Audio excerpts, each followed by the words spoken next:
فایده های نماز برای ما بیان کرده است.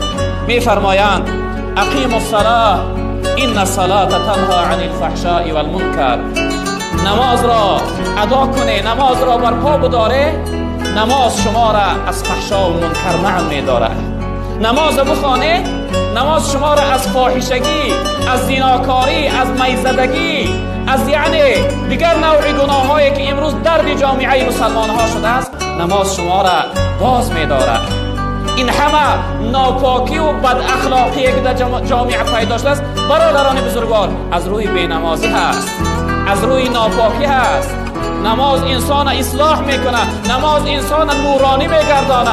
چراغی خانه گور از نماز است، دو چشم و روی پر نور از نماز است. تنها نماز است که نورت میبخشه برادری بزرگوار. جناب پیغمبر گفتن نماز روشنایی چشم من